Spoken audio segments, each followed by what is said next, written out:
ഈ സമയം വേണ്ടല്ലോ ഒരു സൂറത്തുൽ മുൽക്ക് ഓതാൻ. ഇത് എനിക്ക് വേണ്ടിയാണോ?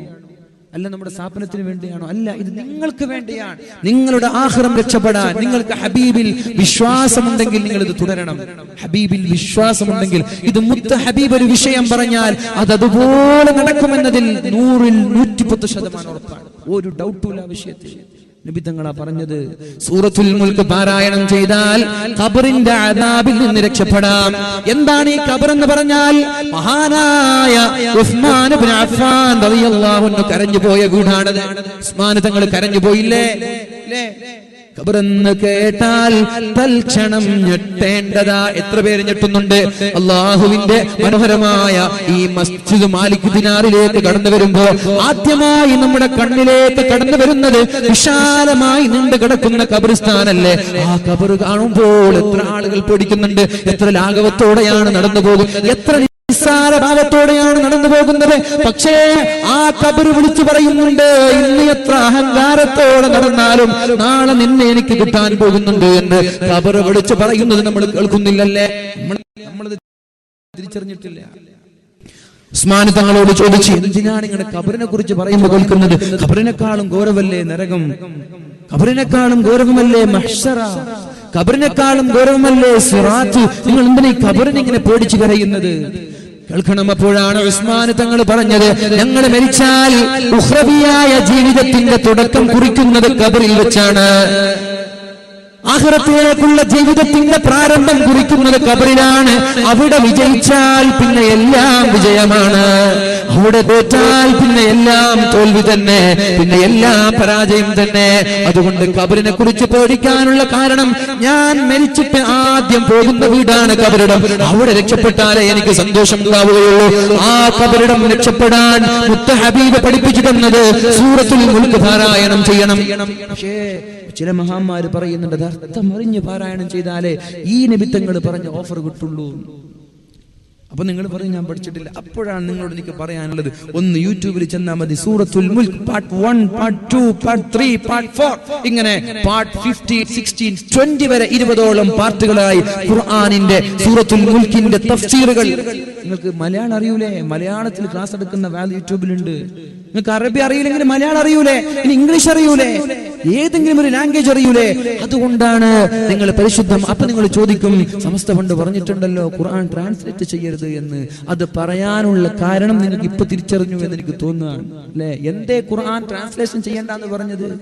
എന്തേ ഖുർആൻ പരിഭാഷപ്പെടുത്തരുത് എന്ന് സമസ്ത പറഞ്ഞത്? മഹാനായ ശംസുൽ ഉലമയെ പോലുള്ള ആളുകൾ പരിശുദ്ധമായ ഖുർആൻ വേർഡ് ബൈ വേർഡ് ട്രാൻസ്ലേഷൻ ചെയ്യരുത് എന്ന് പറഞ്ഞത് നമ്മൾ ഇന്ന് കേട്ടു സോഷ്യൽ മീഡിയയിലൂടെ. ചിദാനന്ദ സ്വാമി എന്ന് പറയുന്ന സ്വാമി പരിശുദ്ധ ഖുർആൻ ഇന്ത്യയിൽ നിന്ന് ബഹിഷ്കരിക്കാൻ, ഇന്ത്യയിൽ നിന്ന് വലിച്ചെറിയാൻ പെറ്റീഷൻ കൊടുത്ത കഥ പറയുന്നുണ്ട്. കാരണം ഈ ഖുർആനിൽ 300ഓളം സ്ഥലങ്ങളിൽ അമുസ്ലിമീങ്ങളെ വധിക്കാൻ പറയുന്നുണ്ട്. സ്വാമി പറയാൻ 300ഓളം സ്ഥലങ്ങളിൽ അമുസ്ലിമീങ്ങളായ ഹൈന്ദവ വിശ്വാസികളെ അടക്കം വധിക്കാൻ ഖുർആനിൽ പറയുന്നുണ്ട്. സത്യമാണല്ലോ, ഖുർആൻ അത് പറയുന്നുണ്ടല്ലോ, പറയുന്നില്ലേ? എവിടെ കണ്ടാലും കൊല്ലണമെന്ന് പറയുന്നില്ലേ? നിങ്ങളെ എങ്ങനെയാണോ അവർ വധിക്കുന്നത് അതേപോലെ നിങ്ങൾ അവരെയും വധിക്കണമെന്ന് പറയുന്നുണ്ട്. ഇവിടെയാണ് സുന്നത്ത് ജമാഅത്തിന്റെയും ബിദ്അത്തിന്റെയും ആശയങ്ങളിൽ പ്രത്യേകമായ ഒരു വിശദീകരണം നമ്മൾ മനസ്സിലാക്കേണ്ടത്. എന്തേ ട്രാൻസ്ലേഷൻ വേർഡ് ബൈ വേർഡ് ചെയ്യണ്ട എന്ന് പറഞ്ഞത്? അള്ളാഹുവിനെ കൊണ്ട് വിശ്വസിക്കാത്ത ആളുകളെ നിങ്ങൾ വധിച്ചു കളയണമെന്ന് വേർഡ് ബൈ വേർഡ് ട്രാൻസ്ലേഷൻ വായിച്ചത് കൊണ്ടാണ് ചിദാനന്ദ സ്വാമിക്ക് തെറ്റുപറ്റിയത്. അദ്ദേഹം പറയുന്നുണ്ട്, ഞാനൊരു മലയാള ട്രാൻസ്ലേഷൻ നോക്കി, രണ്ടാമത് വേറൊരു ട്രാൻസ്ലേഷൻ നോക്കി, മൂന്നാമത് മറ്റൊരു ട്രാൻസ്ലേഷൻ നോക്കി, ഇംഗ്ലീഷ് പരിഭാഷ ഞാൻ വായിച്ചു. എല്ലാറ്റിലും പറയുന്നത് കൃത്യമായി അമുസ്ലിമീങ്ങളെ ബഹുദൈവ വിശ്വാസികളെ വധിക്കാനാണ്. എന്നാൽ ആ സ്വാമിയോട് വളരെ സ്നേഹത്തിൽ പറയട്ടെ, ഖുർആൻ മുസ്ലിമീങ്ങളെ വധിക്കാൻ പറയുന്നുണ്ട്. ഏത് മുസ്ലിമീങ്ങളെയാണ്, ഏത് സാഹചര്യത്തിലാണത് പറഞ്ഞത്? ഏത് സാഹചര്യത്തിലാ? ഇന്ത്യയിലുള്ള എല്ലാ മുസ്ലിങ്ങളെ വധിക്കാനാണോ? അല്ല, പിന്നെ ആരെ വധിക്കാനാണ്?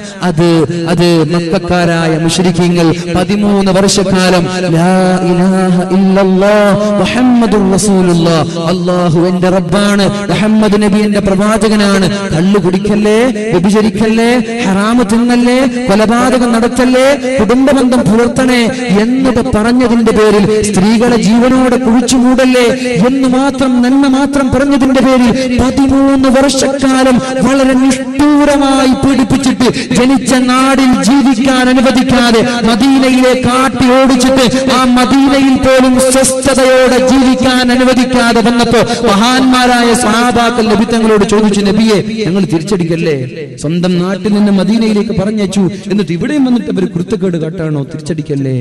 അപ്പോഴാണ് പറഞ്ഞത്, നിങ്ങൾ ആക്രമിക്കുന്ന ആളുകളെ നിങ്ങളും ആക്രമിച്ചോളൂ. ചില കരാറുകൾ നൽകിയിട്ടുണ്ട്, ഇനി ഒരിക്കലും മുസ്ലിമീങ്ങൾക്കെതിരെ യുദ്ധത്തിന് വരൂല എന്നും, എന്നാൽ മറ്റുള്ളവർ വന്നാൽ മുസ്ലിമീങ്ങൾക്കെതിരെ സഹായിക്കൂല എന്ന് ഉടമ്പടി ചെയ്ത ആളുകൾ ആ കരാറ് വാഗ്ദാനം ലംഘിച്ചപ്പോ അവരെ വധിക്കാൻ പറഞ്ഞിട്ടുണ്ട്. അല്ല, ഇന്ത്യ രാജ്യത്തെ മുസ്ലിങ്ങളെ വധിക്കാനല്ല. ദീനിൽ ഒരാളെയും ബലമായി ഇങ്ങോട്ട് കൊണ്ടുവരേണ്ട ആവശ്യമില്ല, ഒരാളെയും കൊണ്ടുവരേണ്ട ആവശ്യമില്ല. അപ്പൊ എന്താ പ്രശ്നം? എന്താ? ഖുർആൻ വേർഡ് ബൈ വേർഡ് ട്രാൻസ്ലേഷൻ എടുത്തപ്പോ ഇത് വായിക്കുന്ന മുസ്ലിമീങ്ങൾ തെറ്റിദ്ധരിക്കാൻ തുടങ്ങി. സത്യത്തിൽ അവിടെ സാഹചര്യം കൂടി പറയാനായിരുന്നു. ആരെയാണ് ഈ വധിക്കാൻ പറഞ്ഞത്, എന്ത് സാഹചര്യത്തിനാണ് പറഞ്ഞത്, അതും കൂടി ചേർത്താ മാഷാ അല്ലാഹ്. ഉദാഹരണം മഹാനായ ഇബ്നു കസീർ, മഹാനായ ഇബ്നു അബ്ബാസ് റളിയല്ലാഹു അൻഹു, ഇവരുടെ തഫ്സീർ അതേപോലെ മലയാളത്തിലേക്ക് ട്രാൻസ്ലേഷൻ ചെയ്ത കുഴപ്പമില്ല, ഈ പ്രശ്നങ്ങൾ ഉണ്ടാവൂല, ഇവർ തെറ്റിദ്ധരിക്കൂല. വേർഡ് ബൈ വേർഡ് ഖുർആൻ എന്താണോ പറഞ്ഞത് അതേപോലെ മലയാളത്തിൽ ട്രാൻസ്ലേഷൻ ഉണ്ടാക്കിയപ്പോ അതാണ് ബിദ്അത്തുകാർക്ക് പിഴച്ചത്, അതാണ് ഈ ചിദാനന്ദ സ്വാമിക്കും തെറ്റുപറ്റിയത്. അതുകൊണ്ട് മലയാള ട്രാൻസ്ലേഷൻ പഠിക്കുമ്പോൾ നമ്മൾക്കും തെറ്റുപറ്റി പോകും. അതുകൊണ്ട് അതിന്റെ ആഴത്തിലിറങ്ങണം. അല്ലാഹു തആല പരിശുദ്ധ ഖുർആനിലൂടെ പറയാണ്, കിതാബുൻ അൻസൽനാഹു ഇലൈക്, നിങ്ങളിലേക്ക് ഞാൻ പറഞ്ഞേച്ച ഈ കിതാബുണ്ടല്ലോ, എന്തിനാണ് പറഞ്ഞതെന്നറിയോ?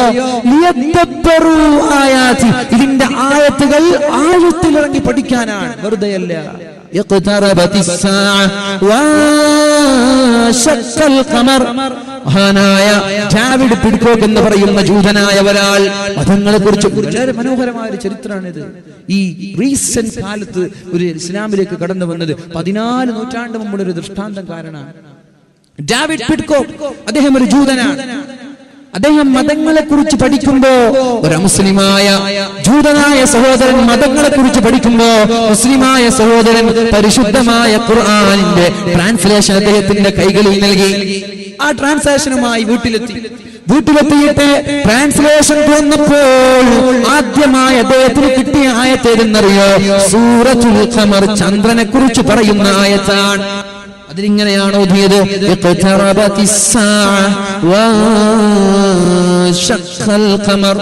അന്ത്യനാൾ അടുത്തിരിക്കുന്നു, ചന്ദ്രൻ 2 കഷ്ണമായി പിളർന്നിരിക്കുന്നു.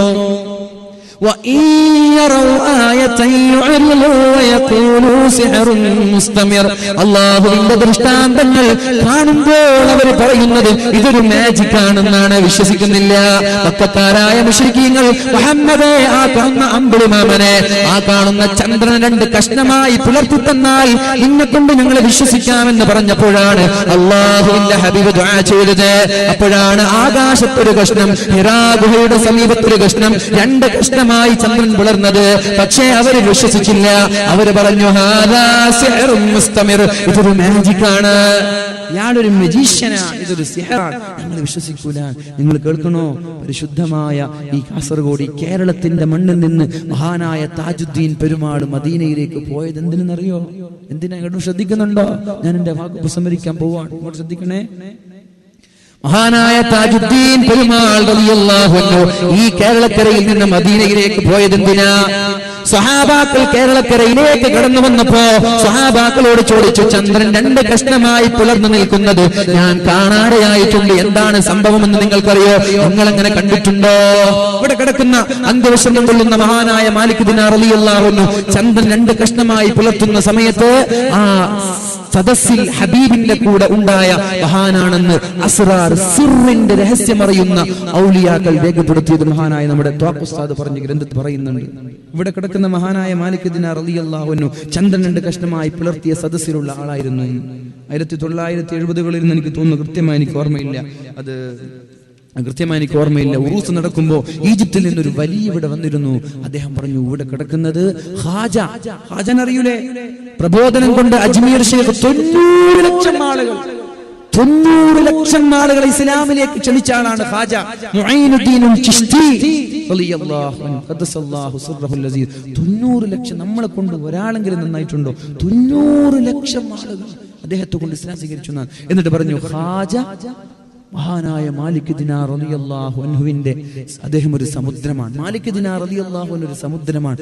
ആ സമുദ്രത്തിലെ ഒരു തുള്ളി, ഒരു ഡ്രോപ്പ് ഓഫ് വാട്ടർ, ഒരു തുള്ളി വെള്ളമാണ് ഖാജ. 90 ലക്ഷം ആളുകൾ ഇസ്ലാമിലേക്ക് കടന്നു വരാൻ കാരണക്കാരനായ ഖാജ, അദ്ദേഹം മാലിക് ദിനാർ എന്ന് പറയുന്ന പ്രശാന്തമായി നീണ്ടു കിടക്കുന്ന സമുദ്രത്തിലെ ഒരു തുള്ളി വെള്ളമാണ്. അപ്പൊ മാലിക് ദിനാർ റളിയല്ലാഹു അൻഹുവിന്റെ മഹത്വം എവിടെ? നമ്മൾ തിരിച്ചറിഞ്ഞിട്ടില്ല. നമ്മൾക്ക് പൊതുവെ മുറ്റത്തെ മുല്ലേക്ക് പൊതുവെ മണ്ടാവാറില്ല. നമ്മൾക്ക് ഇതിന്റെ മഹത്വം മനസ്സിലായിട്ടില്ല. ഇവരുടെ കൂടെയാണ് നാളെ നമ്മൾ മശ്റയിൽ പോവുക. അള്ളാഹു തൗഫീഖ് ചെയ്യട്ടെ. പക്ഷെ എന്റെ തളങ്കര സ്വദേശികൾ ഈ വഅൽ കേൾക്കുന്നുണ്ടെങ്കിൽ ഈ മണ്ണിൽ നിന്ന് തെറ്റ് ചെയ്യുമ്പോൾ സൂക്ഷിക്കണേ, കുരുത്തക്കേട് പറ്റിപ്പോകും. ഈ മണ്ണ് മാലാക്കമാരുടെ സാന്നിധ്യം കൊണ്ട് അനുഗ്രഹീതമായ മണ്ണാണ്. അള്ളാഹുവിന്റെ ഔലിയാക്കളുടെ മസാറുകളിൽ മഹാന്മാരായ മലക്കുകളുടെ സാന്നിധ്യം ഉണ്ടാകും. അനുഗ്രഹീതമായ മണ്ണിൽ നന്മ ചെയ്യുമ്പോൾ പ്രതിഫലം കിട്ടുന്നത് പോലെ തിന്മ ചെയ്യുമ്പോൾ ശിക്ഷ കൂടുതലാണ്. അള്ളാഹു നമ്മളെ കാക്കട്ടെ. ഇതിന് തൊട്ടടുത്ത് ഇതിന്റെ ചുറ്റുഭാഗത്ത് കഞ്ചാവിന്റെയോ കള്ളിന്റെയോ മയക്കുമരുന്നിന്റെയോ ഹറാമിന്റെയോ പ്രവർത്തനങ്ങൾ നടത്തരുത്. അള്ളാഹു നമ്മെ കാക്കട്ടെ. നമ്മൾ പറഞ്ഞു വന്നത്, അദ്ദേഹം വായിക്കുകയാണ്, ചന്ദ്രന്റെ കഷ്ണമായി പിളർന്നിട്ടുണ്ട്, അന്ത്യനാൾ അടുത്തിരിക്കുന്നു എന്ന് പരിശുദ്ധമായ ഖുർആനിൽ ആദ്യമായി തുറന്നപ്പോൾ തന്നെ അദ്ദേഹത്തിന് കണ്ടു. ഡേവിഡ് പിഡ്കോക്ക് എന്ന് പറയുന്ന ജൂതൻ ഖുർആനിന്റെ ട്രാൻസ്ലേഷൻ തുറന്നപ്പോൾ ആദ്യം വായിച്ചത് അന്ത്യനാൾ, ലോകാവസാനം അടുത്തിരിക്കുന്നു, ചന്ദ്രൻ 2 കഷ്ണമായി പിളർന്നിരിക്കുന്നു. അദ്ദേഹം തുറന്ന മുസ്ഹഫ്, തുറന്ന ട്രാൻസ്ലേഷൻ അതുപോലെ പൂട്ടിവെച്ചിട്ട് പറഞ്ഞു, ഇതൊരു ബുഡലാണ്, ഇതൊരു കെട്ടുകഥയാണ്, ഇതിൽ വിശ്വസിക്കാൻ എന്നെ കിട്ടൂല, നിങ്ങൾ വിശ്വസിച്ചോളി എന്ന് പറഞ്ഞിട്ട് ഖുർആൻ പൂട്ടിവെച്ചതാണ്. പിന്നെ ഖുർആൻ തുറന്നു നോക്കിയിട്ടില്ല. പിന്നെ 1978 സ്പേസ് ജേർണിയെ കുറിച്ചിട്ടൊരു ചാനൽ ചർച്ച. അദ്ദേഹത്തിന്റെ വീട്ടിൽ ഇങ്ങനെ ഇരിക്കുമ്പോൾ ടിവിയുടെ ഒരു ചാനൽ കണ്ടുകൊണ്ടിരിക്കുകയാണ് 1978. അപ്പോ ജെയിംസ് ബുർക്കെ എന്ന് പറയുന്ന അവതാരകൻ നാസയുടെ ചന്ദ്രനിൽ കാലുകുത്തിയ ആളുകളോട് ചോദിക്കുന്നുണ്ട്, $100 മില്യൺ ഇന്ത്യൻ രൂപയല്ല, 100 ദശലക്ഷക്കണക്കിന് ഡോളറുകൾ ചെലവഴിച്ചിട്ട് നിങ്ങൾ ചന്ദ്രനിൽ കാലുകുത്തി ഈ അമേരിക്കയ്ക്ക് എന്ത് നേട്ടമാണ് ഉണ്ടായത്? ഈ അമേരിക്കയ്ക്ക് എന്തുപകാരമാണ് ഉണ്ടായത്? വീടില്ലാതെ വസ്ത്രമില്ലാതെ പട്ടിണി പാവങ്ങളായ ലക്ഷക്കണക്കിന് ആളുകൾ അമേരിക്കയിൽ ഉണ്ടാകുമ്പോ $100 മില്യൺ ചെലവഴിച്ച് നിങ്ങൾ ചന്ദ്രനിലേക്ക് പോയത് കൊണ്ട് നമ്മുടെ രാജ്യത്തിന് എന്തുപകാരമാണ് ഉണ്ടായത്? ഇത് ചോദിക്കുമ്പോഴാണ് ചന്ദ്രനിലേക്ക് കാലുകുത്തിയ നീൽ ആംസ്ട്രോങ്ങിനെ പോലെയുള്ള ആളുകൾ പറഞ്ഞത്, ഇവിടെ ഒരു യാഥാർത്ഥ്യമുണ്ട്. The moon have been split a long time ago. ഒരുപാട് വർഷങ്ങൾക്ക് മുമ്പ് the moon had been split a long time ago and rejoined. ഒരുപാട് വർഷങ്ങൾക്ക് മുമ്പ് ചന്ദ്രൻ 2 കഷ്ണമായി പിളർന്നിട്ട് അത് വീണ്ടും കൂടിയോജിച്ചതാണ് എന്ന് നാസയുടെ ചന്ദ്രനിലേക്ക് കാലുകുത്തിയ ആളുകൾ ചാനലിൽ പറഞ്ഞപ്പോ ഇരുന്ന കസേരയിൽ നിന്ന് അദ്ദേഹം പറയാൻ, he jumped from the chair, തന്റെ കസേരയിൽ നിന്ന് ചാടി എണീറ്റു. പിന്നെ ഒന്നും ആലോചിച്ചില്ല. അഷ്ഹദു അല്ലാ ഇലാഹ ഇല്ലല്ലാഹ്. ഏത് കാരണത്താലാണോ മുസ്ഹഫ് കൂട്ടിവെച്ചത്, ഇത് വിടലാണ്, ഇത് നുണയാണ്, ഇത് കള്ളമാണ്, ഇതിൽ വിശ്വസിക്കാൻ എന്നെ കിട്ടൂല എന്ന് പറഞ്ഞിട്ട് പരിശുദ്ധമായ മുസ്ഹഫ് കൂട്ടിവെച്ച ജെയിംസ് ബുർക്കെ ഡേവിഡ് പിഡ്കോക്ക് എന്ന് പറയുന്ന ജൂതനായ സഹോദരൻ അതേ ഒരു കാരണത്താൽ ഇസ്ലാമിലേക്ക് കടന്നു വരുന്നുണ്ട്. എപ്പോ 1970-കളിൽ ഇത് 1400 വർഷം മുമ്പാണ് ചന്ദ്രൻ 2 കഷ്ണമായി പിളർന്നത്. പക്ഷെ അതിന്റെ ദൃഷ്ടാന്തങ്ങൾ കൊണ്ട് ഇന്നും ആളുകൾ ഇസ്ലാമിലേക്ക് കടന്നു വരാൻ. ഇന്ന് അദ്ദേഹത്തിന്റെ പേര് മൂസ പിഡ്കോക്ക് എന്നാണ്. ഇതാണ് ഖുർആൻ. ഖുർആനിന്റെ ആഴങ്ങളിൽ ഇറങ്ങണം. കിതാബുൻ അൻസൽനാഹു ഇലൈക മുബാറകുൻ ലിയദബ്ബറു ആയാതി. ഇതിന്റെ ആയത്തുകൾ പഠിക്കാനും ആഴത്തിലിറങ്ങാനുമാണ് ഞാൻ ഖുർആൻ നിങ്ങൾക്ക് ഇറക്കി തന്നത്. ഒരായത്ത്, രണ്ടാമത്തെ ആയത്ത് കേൾക്കണം. അഫലാ യതദബ്ബറൂനൽ ഖുർആന അം അലാ ഖുലൂബിൻ അഖ്ഫാലുഹാ. നിങ്ങൾ ഖുർആനിനെ കുറിച്ച് ആലോചിക്കുന്നില്ലേ? ഖുർആനിന്റെ ആയത്തുകളെ കുറിച്ച് ആലോചിക്കുന്നില്ലേ? അം അലാ ഖുലൂബിൻ അഖ്ഫാലുഹാ. എന്തേ നിങ്ങളുടെ ഹൃദയത്തിൽ സീല് വെച്ച് പൂട്ടിയിരിക്കുകയാണോ? എന്തേ നിങ്ങൾ ആലോചിക്കാത്തത് എന്തേ നിങ്ങൾ ചിന്തിക്കാത്തത്? ഖുർആനിന്റെ ആയത്തുകൾ വെറുതെ ഓതിവിടാനുള്ളതല്ല, അത് ആലോചിക്കാനുള്ളതാണ്. വേറെ മൂന്നാമത്തെ ആയത്ത് കൂടി കേൾക്കണേ. അഫലം യദ്ദബ്ബറുൽ ഖൗൽ, ഈ ഖുർആനിന്റെ ആയത്തുകളെ കുറിച്ച് അവർ ചിന്തിക്കുന്നില്ലേ?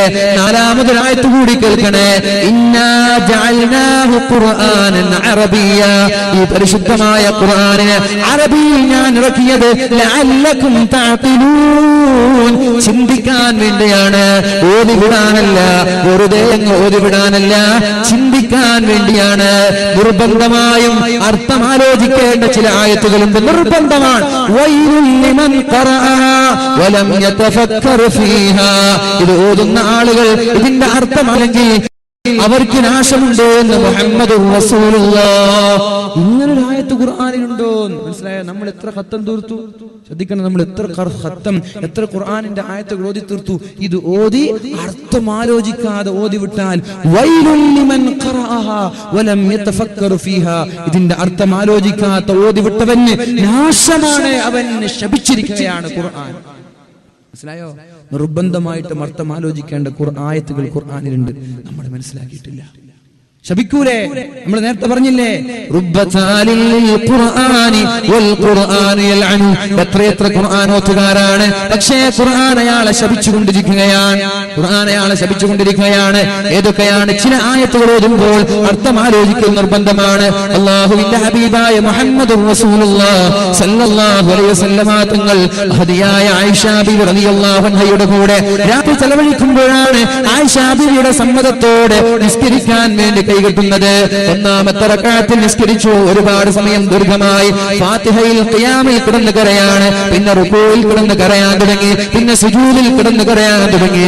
സമയം പോയതറിഞ്ഞിട്ടില്ല, സമയം പോയതറിഞ്ഞിട്ടില്ല. അല്ലാഹുവിന്റെ ഹബീബിന്റെ സമീപത്തേക്ക് മഹാനായ ബിലാൽ റളിയല്ലാഹു അൻഹു കടന്നു വരികയാണ്. യാ റസൂലല്ലാഹ്, അല്ലാഹുവിന്റെ ഹബീബേ, സുബ്ഹി ബാങ്ക് വിളിക്കാനുള്ള സമയമായി എന്ന് പറഞ്ഞുകൊണ്ട് ഹബീബിന്റെ സമീപത്തേക്ക് കടന്നു വന്നപ്പോഴാണ് ഹബീബിന്റെ കുപ്പായം നനഞ്ഞിരിക്കുന്നുണ്ട്, ഹബീബിന്റെ മുസല്ല നനഞ്ഞിരിക്കുന്നുണ്ട്, ഹബീബ് ഇരുന്ന സ്ഥലം നനഞ്ഞിരിക്കുന്നുണ്ട്. അപ്പോഴാണ് മഹാനായ ബിലാൽ തങ്ങൾ ചോദിച്ചത്, യാ റസൂലല്ലാഹ് ലിമ തബ്കീ യാ റസൂലല്ലാഹ്, അല്ലാഹുവിന്റെ ഹബീബേ, എന്തിനാണ് താങ്കൾ കരയുന്നത്? എന്തിനാണ് താങ്കൾ കരയുന്നത്? ഗുഫിറ ലക മാ തഖദ്ദമ മിൻ ദംബിക വമാ തഅഖർ, അങ്ങേക്ക് അല്ലാഹു പാപം തന്നിട്ടില്ലല്ലോ, അങ്ങേക്കൊരു ദോഷം പോലുമില്ലല്ലോ, അല്ലാഹു അങ്ങ് ബഹുമാനിച്ചിരിക്കുകയാണല്ലോ, പിന്നെ എന്തിനാണ് നബിയെ ഇങ്ങനെ കഷ്ടപ്പെടുന്നത്? എന്തിനാണ് നബിയെ ഇങ്ങനെ കരയുന്നത് എന്ന് അല്ലാഹുവിന്റെ ഹബീബായ റസൂലുള്ളാഹി സ്വല്ലല്ലാഹു അലൈഹി വസല്ലമ തങ്ങളോട് ബിലാൽ തങ്ങൾ ചോദിച്ചപ്പോഴാണ് നബി തങ്ങൾ പറഞ്ഞത്, ബിലാലേ, ഞാൻ കരയാനുള്ള കാരണം വെറുതെയല്ല. ഇന്നലെ രാത്രി ഞാൻ നിസ്കാരത്തിലേക്ക് കൈകെട്ടിയപ്പോഴാണ് അല്ലാഹു തആല ഒരു ആയത്ത് ഇറക്കുന്നത്. ഒരു ആയത്തിറക്കി, ഈ ആയത്ത് ഓതി ഇതിന്റെ അർത്ഥം ആലോചിച്ചില്ലെങ്കിൽ അവന് നാശമുണ്ട്. വൈലുൽ ലിമൻ ഖറഅഹാ വലം യതഫക്കർ ഫീഹാ, സൂറത്തു ആലി ഇംറാനിലെ 191 ആയത്താണിത്. ഏതാണ് ആയത്ത് എന്നറിയോ? ബിസ്മില്ലാഹിർ റഹ്മാനിർ റഹീം. إن في خلق السماوات والأرض واختلاف الليل والنهار, ആകാശങ്ങളെയും ഭൂമികളെയും അല്ലാഹു സൃഷ്ടിച്ചില്ലേ? ആ അല്ലാഹുവിന്റെ സൃഷ്ടിപ്പിൽ ചിന്തിക്കുന്ന ആളുകൾക്ക് പാഠമുണ്ട്. പാടില്ലേ? നമ്മുടെ കാണുന്ന ആ ഗേറ്റ് ഇത്ര ചെറിയൊരു സ്ക്വയർ ഫീറ്റ് ആണ്, അതിന് 4 ഫില്ലർ ഉണ്ട്. നമ്മുടെ പള്ളി ഇത്ര ഒരു 4000-5000 സ്ക്വയർ ഫീറ്റ് അല്ലെങ്കിൽ 10000 സ്ക്വയർ ഫീറ്റ് ഉള്ള പള്ളിക്ക് 100 കണക്കിന് തൂണുകളുണ്ട്. എന്നാൽ പ്രവിശാലമായി നീണ്ടുകിടക്കുന്ന ഈ ആകാശത്തിന് ഒരു തൂണ് കാണിച്ചു തരാൻ പറ്റുമോ? ഇത് പള്ളിയുടെ എഞ്ചിനീയർ അല്ല, ഇത് ഈ ഗേറ്റിന്റെ എഞ്ചിനീയർ അല്ല, ഇതിന്റെ എഞ്ചിനീയർ അല്ലാഹുവാണ്. ചിന്തിച്ചിട്ടുണ്ടോ? ഇന്ന ഫീ ഖൽഖിസ് സമാവാതി വൽ അർദ്, ആകാശങ്ങളെ അല്ലാഹു സൃഷ്ടിച്ചതിൽ, ഈ ഭൂമികളെ അല്ലാഹു സൃഷ്ടിച്ചതിൽ ചിന്തിക്കുന്ന ആളുകൾക്ക് ഒരുപാട് പഠിക്കാനുണ്ട്.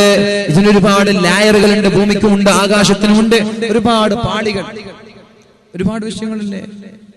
ബയോളജി പഠിക്കുന്ന ആളുകളുണ്ട്, ജിയോഗ്രഫി പഠിക്കുന്ന ആളുകളുണ്ട്, സോണമി പഠിക്കുന്ന ആളുകളുണ്ട്, അസ്ട്രോണമി പഠിക്കുന്ന ആളുകളുണ്ട്. ഇങ്ങനെ ഇഷ്ടം പോലെ ഓരോ വിഷയത്തിലും നിങ്ങൾ ഡെപ്തിലിറങ്ങുമ്പോൾ അള്ളാഹുവിനെ കുറിച്ച് മനസ്സിലാക്കാൻ നിങ്ങൾക്ക് കഴിയണം. അല്ലാത്ത പഠനം വൃഥാവിലാണ്, ഇഷ്ടമാണ്. അല്ലാഹു പറയാണ്, ഇന്ന ഫീ ഖൽഖിസ് സമാവാതി വൽ അർദ്, ആകാശങ്ങളെയും ഭൂമിയെയും അല്ലാഹു സൃഷ്ടിച്ചതിൽ, വഖ്തിലാഫിൽ ലൈലി വൻ നഹാർ, രാത്രിയും പകലും മാറി വരുന്നതിൽ നിങ്ങൾ ആലോചിച്ചിട്ടുണ്ടോ? ഇവിടെയുണ്ട് ചില ദൃഷ്ടാന്തങ്ങൾ. നിങ്ങൾ ആലോചിച്ചിട്ടുണ്ടോ? മഗ്‌രിബ് ബാങ്ക് വിളിക്കുമ്പോൾ രാത്രിയായി, സുബഹി ബാങ്ക് വിളിക്കുമ്പോൾ പകലായി. ഇതല്ലാതെ വേറെന്തെങ്കിലും നിങ്ങൾ ചിന്തിച്ചിട്ടുണ്ടോ? നിങ്ങൾ ചിന്തിച്ചിട്ടുണ്ടോ? കിഴക്ക് നിന്നുദിക്കുന്ന സൂര്യൻ പടിഞ്ഞാറ് പോയി അസ്തമിക്കുമ്പോ, കിഴക്ക് നിന്ന് ദിനേന ഉദിക്കുന്ന സൂര്യൻ ദിനേന പടിഞ്ഞാറ് പോയി അസ്തമിക്കുമ്പോ, ഒരു നാൾ ഉമ്മയുടെ ഗർഭപാത്രത്തിൽ നിന്ന് ജനിച്ചു വീണ ഞാൻ സൂര്യൻ പടിഞ്ഞാറ് അസ്തമിക്കുന്നത് പോലെ മരിക്കേണ്ടവനാണ് എന്നുള്ള പാഠം നിങ്ങൾ പഠിച്ചിട്ടുണ്ടോ? പഠിച്ചിട്ടുണ്ടോ? എല്ലാം അല്ലാഹുവിന്റെ നിയന്ത്രണപ്രകാരം അതിന്റെ മാർഗരയിൽ ചലിച്ചുകൊണ്ടിരിക്കുകയാണ്. ഒരു മാറ്റമില്ലാതെ, ഒരു വ്യതിയാനമില്ലാതെ. ആരാണ് ഇതിനെ ചലിപ്പിക്കുന്നത് എന്ന് നിങ്ങൾ ആലോചിച്ചിട്ടുണ്ടോ? ഇനി രാത്രി, അറബി മാസങ്ങളിൽ ഒന്നാമത്തെ രാത്രിയാകുമ്പോൾ ചെറിയ ഒരു കലയായി ചന്ദ്രൻ വരുന്നുണ്ടല്ലോ, അല്ലെ? ചെറിയ ഒന്നാമത്തെ രാത്രി ചെറിയ ഒരു കല, രണ്ടാമത്തെ രാത്രിയാകുമ്പോൾ വലുതായി, 3-ന് വലുതായി, 14ആകുമ്പോ 14ആം രാവിന്റെ പൗർണമി എന്ന് നമ്മൾ വിശേഷിപ്പിക്കാറുള്ള അമ്പിളിമാമൻ പൂർണ്ണമായ രൂപത്തിലെത്തി. 15ആകുമ്പോ ചെറുതായി, 20ആകുമ്പോ അസ്തമിച്ചു. ഇതിലെന്താ പാടുള്ളത്? ഇതിലെന്താ പാടുള്ളത്? ചെറിയ ഒരു കുഞ്ഞായി ഉമ്മയുടെ വയറ്റിൽ നിന്ന് ജനിച്ചു വീണ നമ്മൾ ചന്ദ്രനെ പോലെ വലുതായി വലുതായി വലുതായി ഒരു 14 ദിവസമാകുമ്പോ യുവത്വമായി, ഒരു 40കാരനായി. പിന്നെ ആർക്കൊക്കെയാണോ ഞാൻ വയസ്സ് നൽകുന്നത് അവന് ഞാൻ ഒരു 40 വയസ്സ് കഴിഞ്ഞാൽ പിന്നെ ചെറിയ കുട്ടികളെ പോലെ അതേപോലെ മടക്കുകയാണ്. പിന്നെ വഴി പിടിക്കാതെ നടക്കാൻ പറ്റുന്നില്ല. പിന്നെ കക്കൂസിൽ പോകാൻ ഒരാൾ വേണം, ഭക്ഷണം വായിലേക്ക് തരാൻ ഒരാൾ വേണം, നടക്കാൻ ഒരാൾ വേണം. എന്താ? 40 വയസ്സ് വരെ ആരോഗ്യമുണ്ടായിരുന്ന ഒരാൾ 40 വയസ്സിന് ശേഷം കുട്ടിയെ പോലെ അല്ലാഹു മടക്കുകയാണ്. ചന്ദ്രനിൽ നിന്ന് പഠിക്കേണ്ട പാഠമാണിത്. ഞാനും ഉമ്മയുടെ ചെറിയ വയറ്റിൽ നിന്ന് കുഞ്ഞായി വളർന്നിട്ട് ഈ ഒരു രൂപത്തിലെത്തി. ഞാനും അതുപോലെ മരിക്കേണ്ടവനാണല്ലോ. ഇതൊന്നും നമ്മൾ ആലോചിക്കുന്നില്ല. ഇത് ആലോചിക്കുന്ന ആളുകൾ അല്ലദീന യദ്കുറൂനല്ലാഹ ഖിയാമാ, നിങ്ങൾ നിസ്കരിക്കുമ്പോൾ അല്ലാഹുവിനെ ഓർക്കണം. നിന്ന് നിസ്കരിക്കുമ്പോ ഖുഊദാ, ഇരുന്നിട്ടും ഓർക്കണം, വഅലാ ജുനൂബിഹിം, കിടന്നിട്ടും ഓർക്കണം, വയതഫക്കറൂന ഫീ ഖൽഖിസ് സമാവാതി വൽ അർദ്. എന്റെ പെണ്ണുങ്ങളെ, ഡോക്ടർഷിപ്പിന് വേണ്ടി പഠിക്കുന്നവർ, ഡോക്ടറാവാൻ പഠിക്കുന്നവർ, ദന്ത ഡോക്ടർമാരുണ്ട്, ഗൈനക്കോളജിസ്റ്റ് ഉണ്ട്, അതുപോലെ ഓരോ വിഷയങ്ങൾ പഠിക്കുന്ന രക്തക്കട്ടയെക്കുറിച്ച്, മാംസപിണ്ഡത്തെക്കുറിച്ച്, ഫീറ്റസിനെ കുറിച്ചൊക്കെ പഠിക്കുമ്പോ ഇത് വ്യക്തമായി പറഞ്ഞു തന്ന അല്ലാഹുവിനെ മനസ്സിലാക്കാറുണ്ടോ? എന്നിട്ട് ഇത് പഠിക്കുമ്പോൾ പെണ്ണേ നീ പറയേണ്ടത്, ഇത് പഠിക്കുമ്പോൾ എന്റെ സഹോദര നീ പറയേണ്ടത്, റബ്ബനാ മാ ഖലഖത ഹാദാ ബാതില, അല്ലാഹുവേ ഇതൊന്നും നീ വെറുതെ സൃഷ്ടിച്ചതല്ലല്ലോ, ആകാശങ്ങളെ വെറുതെ സൃഷ്ടിച്ചതല്ല, ഈ നമ്മുടെ ഭ്രൂണങ്ങളെ നീ വെറുതെ സൃഷ്ടിച്ചതല്ല, വയറ്റിലുമ്മയുടെ ഗർഭപാത്രത്തിൽ സംഭവിക്കുന്ന വ്യതിയാനങ്ങളെ വെറുതെ സൃഷ്ടിച്ചതല്ല, എക്സുകളെയും വൈകളെയും ക്രോമസോമുകളെയും വെറുതെ സൃഷ്ടിച്ചതല്ല. ഓരോ കാര്യങ്ങൾ പഠിക്കുമ്പോഴും പറയണം സഹോദര, റബ്ബനാ മാ ഖലഖത ഹാദാ ബാതിലാ, ഇതൊന്നും നീ വെറുതെ സൃഷ്ടിച്ചതല്ലല്ലോ അല്ലാഹ്, സുബ്ഹാനക ഫഖിനാ അദാബന്നാർ, അതുകൊണ്ട് എന്റെ നരകത്തിൽ നിന്ന് കാക്കേണമേ അല്ലാഹ്. ഈ ആയത്ത് ഓതുമ്പോൾ അർത്ഥമാലോചിക്കുന്ന ആളുകൾ ഇത് ഓതുന്ന ആളുകൾക്ക് നാശമുണ്ട് എന്ന് പരിശുദ്ധ റസൂലുള്ളാഹ്. വീട്ടിലിരുന്നാൽ ഇത് കിട്ടുമോ? ഞാൻ ചോദിക്കട്ടെ, ഇത്രയും വിശാലമായി നീണ്ടു കിടക്കുന്ന ആയിരക്കണക്കിന് വീടുകളുള്ള ഒരു മഹല്ലിൽ ഇങ്ങനെ ഒരു പരിപാടി സംഘടിപ്പിക്കുമ്പോ, ഇങ്ങനെ ഒരു ഖുർആനുമായി ബന്ധപ്പെട്ട ക്ലാസുകൾ സംഘടിപ്പിക്കുമ്പോ അതിലേക്ക് വരാനും പഠിക്കാനും മനസ്സിലാക്കാനും സമയവും സാഹചര്യവും ഉണ്ടായിട്ട് തിരക്കില്ലാതിരുന്നിട്ട് പോലും പഠിക്കാൻ തയ്യാറാവാതെ മാറി നിന്ന ആളുകൾ എങ്ങനെയാണ് അല്ലാഹുവിന്റെ കോടതിയിൽ എക്സ്ക്യൂസ് പറയാ? അല്ലാഹുവേ എനിക്ക് പറയാൻ പഠിക്കാനുള്ള സമയം കിട്ടിയിട്ടില്ല, എനിക്ക് പഠിക്കാനുള്ള അവസരം ഉണ്ടായിട്ടില്ല എന്ന് പറയാൻ പറ്റൂല. അതുകൊണ്ട് ഖുർആനിന്റെ ക്ലാസുകൾ ഉണ്ടാകുമ്പോ, ഖുർആനുമായി ബന്ധപ്പെട്ട പഠന ക്ലാസുകൾ നടക്കുമ്പോ ഒരു ക്ലാസ് പോലും ഒഴിവാക്കാൻ പാടില്ല. അല്ലാഹുവിന്റെ ഹബീബായ നബി തങ്ങൾ പറഞ്ഞ വാക്കുകൾ എന്താ? അല്ലാഹുവിന്റെ ഹബീബ് പറഞ്ഞില്ലേ, മുത്തു റസൂൽ പറഞ്ഞില്ലേ, ഇന്ന ഹാദിഹിൽ ഖുലൂബ ലതസ്ദഉ കമാ മിസ്ബഉൽ ഹദീദ്. ചെറുപ്പക്കാരാ, ഈ ഹൃദയം തുരുമ്പ് പിടിക്കാനുണ്ട്, ഈ ഹൃദയത്തിലേക്ക് തുരുമ്പ് പിടിക്കാനുണ്ട്. ഇരുമ്പുകൾ തുരുമ്പ് പിടിക്കുന്നത് പോലെ എപ്പോഴാണ് ഇരുമ്പിന് തുരുമ്പ് പിടിക്കുന്നത്? ഉപയോഗിക്കാതെ ഏതെങ്കിലും ഒരു സ്ഥലത്ത് വെറുതെ വെക്കുമ്പോഴല്ലേ ഇരുമ്പുകൾക്ക് തുരുമ്പ് പിടിക്കുന്നത്. എങ്ങനെയാണ് ആ തുരുമ്പിനെ വൃത്തിയാക്കുക? ഒരു മെറ്റൽ പേപ്പർ കൊണ്ടുവന്ന് ഇരുമ്പുകളെ വൃത്തിയാക്കുന്നത് പോലെ ഹൃദയത്തിലേക്ക് തുരുമ്പ് പിടിച്ചാൽ ആ ഹൃദയത്തെ എങ്ങനെയാണ് നബിയെ വൃത്തിയാക്കുക? എങ്ങനെയാണ് നബിയെ അതിനെ നന്നാക്കുക? എങ്ങനെയാണ് നബിയെ അതിനെ വൃത്തിയാക്കുക എന്ന് അല്ലാഹുവിന്റെ ഹബീബിനോട് മഹാന്മാരായ സ്വഹാബാക്കൾ ചോദിച്ചപ്പോഴാണ് മുത്ത് റസൂലുള്ളാഹി സ്വല്ലല്ലാഹു അലൈഹി വസല്ലമ തങ്ങൾ പറഞ്ഞത്, ഖിറാഅത്തുൽ ഖുർആൻ. ഖുർആൻ ഓതിയാൽ നിങ്ങളുടെ ഹൃദയം ശുദ്ധിയാകും, അവിടെ തുരുമ്പ് പിടിക്കൂല, അവിടെ ഹൃദയം കറുത്തു പോകൂല. ഇത് ഹബീബിന്റെ വചനമല്ലേ? ഇത് റസൂലുള്ളാഹി പഠിപ്പിച്ച വിഷയമല്ലേ? ആ ഹബീബല്ലേ പറഞ്ഞത്, തുഅറലുൽ ഫിതനുൽ ഖുലൂബ് കൽ ഹസീരി ഊദൻ ഊദാ.